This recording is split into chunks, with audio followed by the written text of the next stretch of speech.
You know, some of the most famous texts in history feel so complete right on the surface. But what if they're not?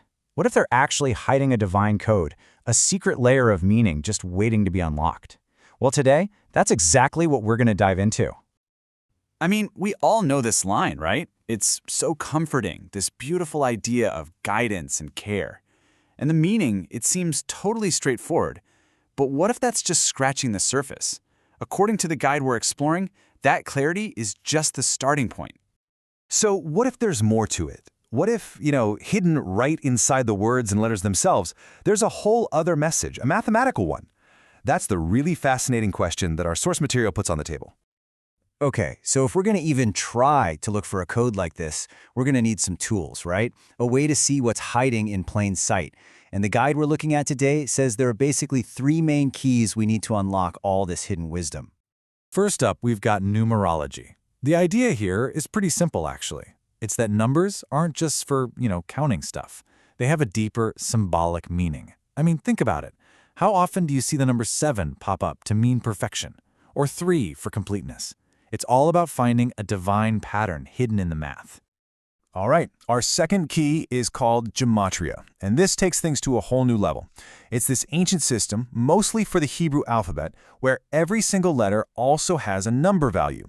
So what that means is that every word has a hidden number baked into it, and that could link it to other totally different words that just happen to add up to the same exact number. Pretty cool, huh?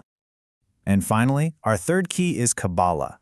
You can kind of think of this as the master blueprint for the whole system. It's a mystical tradition that basically maps out the divine, and it often uses this famous structure called the Tree of Life. So it's like the spiritual architecture that shows how everything is supposed to connect. Okay, so we've got our 3 keys: numerology, Gematria, and Kabbalah. That's the theory. But how does this stuff actually work? Well, let's put it to the test and apply these ideas to one of the most famous prayers on the planet. First, let's just look at the numbers. The Lord's Prayer, it has exactly 7 petitions. Now remember what we said about numerology. 7 is the number of divine perfection. And it gets better. If we use Gematria, the Hebrew word for father, which is Av, has a numerical value of 3. And 3, of course, is another huge number, representing completeness. Okay, now let's bring in that third key, Kabbalah.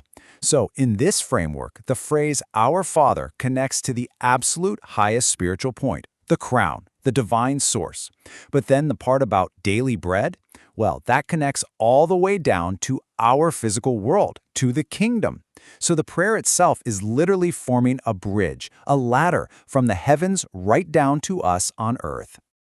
So when you see it this way, the whole prayer just transforms, doesn't it? It stops being just a list of things to ask for, and it becomes this incredible symbolic ladder. It's a direct connection between the divine and our everyday lives. A map of spiritual energy flowing down. That was pretty amazing, right? But let's check out another example, one that might be even more mind-blowing. We're going to turn to Psalm 91, which is famous for being all about divine protection. Now get this. In this way of looking at things, it's not just the words that are important. Nope. Even something that seems totally random, like a chapter number, can be part of the code. And with Psalm 91, well, the number is the biggest clue of all. Okay, this is where it gets really, really cool.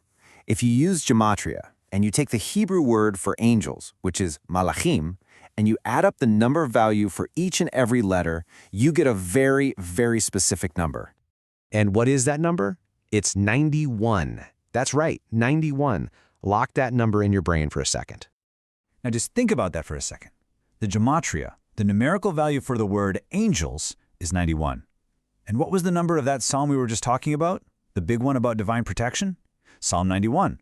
Whoa. So according to this way of thinking, that is not a coincidence. Not at all.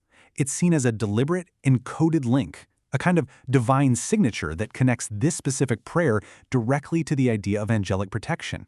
It's a whole other layer of meaning, just waiting to be found in the numbers. So what does this all mean when you pull it all together? We're seeing numbers, words, and even whole structures that seem to line up in these incredibly specific ways. It really suggests that maybe we should look at these texts as more than just stories or prayers. Maybe they're actually intricate, multi-layered maps. I mean, we saw it with the 7 petitions in the Lord's Prayer pointing to divine perfection. We definitely saw it with that mind-blowing connection between Psalm 91 and the number for angels. And according to the guide, these aren't just one-off coincidences. They're all part of a much bigger, hidden pattern. And really, this gets us to the ultimate point from our source material. When you start to look at these scriptures through these special decoder lenses, they totally change. They become what the guide calls a living map of divine wisdom, a map that's meant to guide you on a much deeper, more personal, spiritual journey. So, I'll leave you with this one question to think about. Look, whether you see all this as actual divine revelation, or maybe just a really fascinating way to analyze ancient texts, the big question is still there. How does looking at a text as a potential code change the way we read it? What new meanings might we find?